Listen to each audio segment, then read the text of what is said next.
Well, good afternoon, everybody, and welcome back to Robmotive.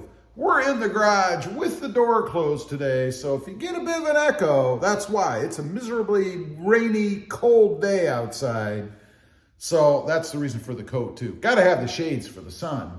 Well, the lights, the LEDs in the garage. But anyway, the topic of today's video is to beware of bad Toyota Tacoma mods. You know, it is the season where everybody's running specials and things out there to entice you to run out and buy these mods. But you have to be careful because there are some bad mods out there. You know, my advice for anybody that's out there looking for Toyota Tacoma mods is to pay attention to things like these videos, install videos, things that other creators, including myself, have done. Look at the way things go on. Look at what the people who have done these mods, install them, and what they think of them. Because these are real people. We are real people. So to give you an idea, I guess, of the quality of these mods, how easy they are to install, whether or not they actually work. You know, I've had a few myself. I'm going to run through 3 of them that I've had in the past that, frankly, were just junk. Things that I never should have bought. It was a waste of money, but they enticed me to get them either through pricing or through creative videos that made these things look really good. Number 1, the train horn. You know, a few years, not years, months ago, maybe a year ago, the train horn was really hot out there.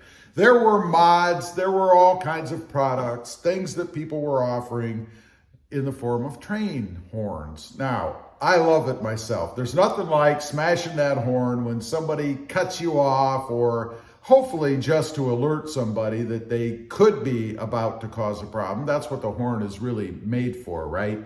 It's not really the FU horn, if you know what I'm saying, which a lot of people use it for. It really should just be used for warning. But anyway, it's an awesome feature, an awesome novelty thing to have on the truck. So I bought one. I put it in and it worked great for about a month, something like that. Now, the problems with it, first of all, there's a hose that plugs into the horn from a little air thing.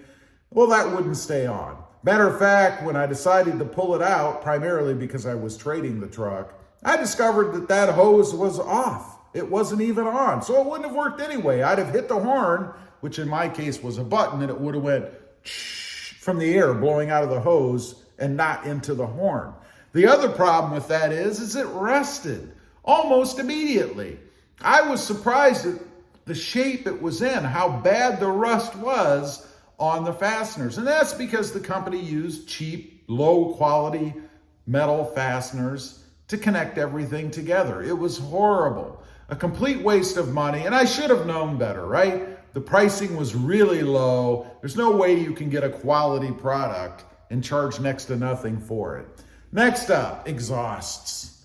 You know, there are tons of exhausts out there, but you have to be careful for a few reasons. One, what's it gonna sound like in your truck? Is it going to be annoying? I've been there. I had an exhaust on a Tacoma and the drone was so bad that I replaced it after just a few months. I couldn't stand it anymore. It was that tinny, ongoing, always in your ear sound. It was horrible. Rust, again with rust, it was bad. When I looked underneath the truck, the thing looked like it was falling apart. I can't imagine it would have lasted more than a year. It would have had holes in it, things would have been falling off. It would have been a lot louder because the air would have been escaping all over the place. It was terrible. Got rid of that, ended up going, I think at that point I went with the TRD exhaust. And that's one thing I want to mention. The best mods that you can get, probably 80% of the time, are the OEM versions. Now, they're going to cost you more money, that's for sure, but there's a reason they cost more money. Number one, they're better quality. They're going to last. And it costs them more to develop these mods. I mean, they're created by engineers, people who are familiar with the Toyota Tacoma. They know all the little nuances, the way that things fit and don't fit, the best way to put things on. That costs them money in development. That's why they cost more. but they're going to last. You're not going to end up rebuying things, which in the end is going to cost you more anyway than if you'd have just gone with the OEM in most cases. There are some good aftermarket parts out there, don't get me wrong. I've had a few, I've had many, but you have to be wary of those that aren't. Number 3, the grill. You know, one of the big things that people like to do to the Tacoma is to put the new, not the new, but the Heritage TRD Pro, whatever you want to call, grill on the front. It completely transforms the look of the front of the truck. And I gotta say, I've had it on all of mine. I love it. I think it's an awesome look. But you have to be careful. You know, there's a couple of things. Fitment, obviously. They have little prongs in the back that have to go in, the prongs that are on the existing surround. I've had one that didn't. I've had one where I broke them off while I was trying to put it in. That was not good. Fortunately for me, there were enough of them that it didn't make that much of a difference. But if you break more than just 1 or 2 off, that thing's going to start to move around. Now you're going to have noises. Not to mention you're going to know it's just junk. If you have a camera, this is where it gets even more complicated, that front-facing camera. Number 1, make sure you get a grill that accommodates the camera, that there's the little hole there to put it in.